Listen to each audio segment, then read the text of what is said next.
एक छोटे से बालक थे जिनका नाम था धन्ना जाट, बड़े महान भगत हुए। उनको परिवार की मां ले गई कथा सुनाने, तो कथा में कह रहे थे बिना भगवान का भोग लगाए जो खाता है वो पाप खाता है, भगवान की सेवा करनी चाहिए। तो घर में आए, अपनी माँ से कहा, 8-10 वर्ष के होंगे, कि हमारे घर में तो भगवान है नहीं, भगवान का भोग नहीं लगता, पाप खाया जाएगा, अब कैसे होगा।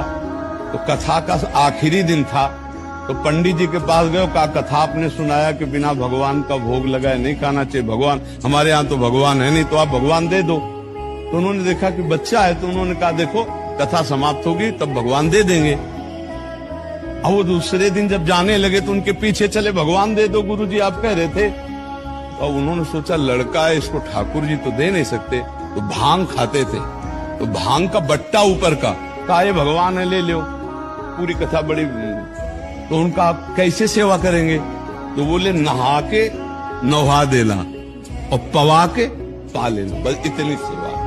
ओ इतने खुशी हो, देखो विश्वास है क्या, भांग का बट्टा, इतने खुशी हो गए कि मुझे ठाकुर जी मिल गए, मुझे भगवान मिल गए। घर में गए, नहाया और ठाकुर जी को ना, वही मतलब भांग के बट्टा को ना, और बाजरे की रोटी गरीब आदमी सामने रखा, पाओ प्रभु। वहां प्रभु कहाँ, एक दिन हो गया, तो उन्होंने सोचा हमारे पास कुछ है नहीं, लगता पंडित जी के पास खीर पुआ सब सामग्री थी तो ठाकुर जी पाते, वो बिल्कुल ठाकुर जी मान रहे हैं। दूसरा दिन हुआ फिर वही बाजरा, तीसरा दिन हुआ फिर वही बाजरे की रोटी।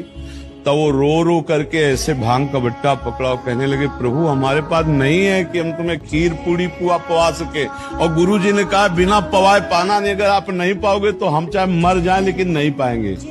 उसी समय श्री कृष्ण प्रकट हो गए, क्योंकि भगवान तो सर्वत्र है ना। भांग के बट्टे की जगह में श्री कृष्ण बैठे हैं, उन्हीं की अवस्था का रूप लेके, और बाजरे की रोटी शुरू कर दी पाना। तो बोले देखो तुम कितने निर्दयी हो, 3 दिन से तो हमें भूख लगी है, हमारे घर में ज्यादा कुछ है नहीं, 1-2 रोटी माँ बना पाते, गरीब आदमी, पूरी रोटी तुम नहीं पाओगे, आधी हमें दो आधी तुम पाओ।